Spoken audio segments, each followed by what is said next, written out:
Hi, mga mare ko, yung nagluluto si Daddy Tanot, nawalan kami ng gas. Tapos tumawag siya. Di ba Holy Week ngayon, napakamahal ng gas at wala nagbebenta ng gas. Ang sarap pa naman ng niluluto niya. Ano lulutuin mong ulam natin? Bulang lang. Bulang lang. Buti na lang mga mare ko, dumating na itong in-order ko na electric stove dahil nga nagmamahal lahat ngayon. Lalo na yung gas, kaya nag-order na ako ng electric stove para meron kami nagagamit in case of emergency tulad ngayon. Actually, nung isang araw pa ito dumating, pero meron pa kaming gas at hindi ko pa siya binubuksan. Ngayon ko pa lang siya bubuksan mga mare ko. Ganito yung box niya. Sabi ko kay Daddy Tano, kapag patuloy na tumataas yung gas, mas magastos, di ba? So, minsan, mag-electric stove na lang kami para makatipid. Lalo na magiging dalawa na yung anak namin. So, bilog siya mga Marikoy. Syempre yung kulay niya aesthetic pa rin. Ayan, napakasimple niya lang, ganyan lang siya.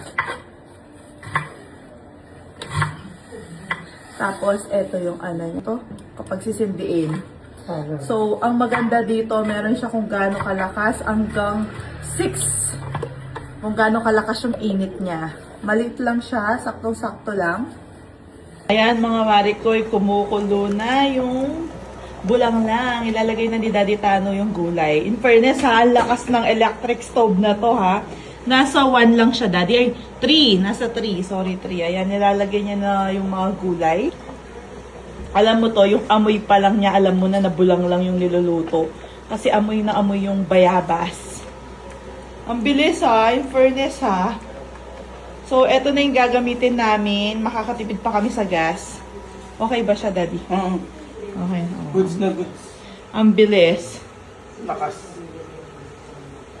Ayan, luto na yung bulang lang ni Daddy Tano, mga Marikoy. Ang sarap. Sarap.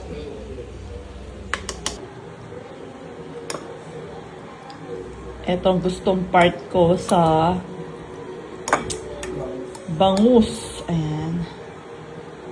Sarap. Tapos madaming kangkong. The best. Tapos, tignan niyo yung sausawan ni Daddy Tano. Patis na may larang kulay green. Sili. Sili kasi. Sarap. Sarap. Tapos ng gulay, ganito kadami.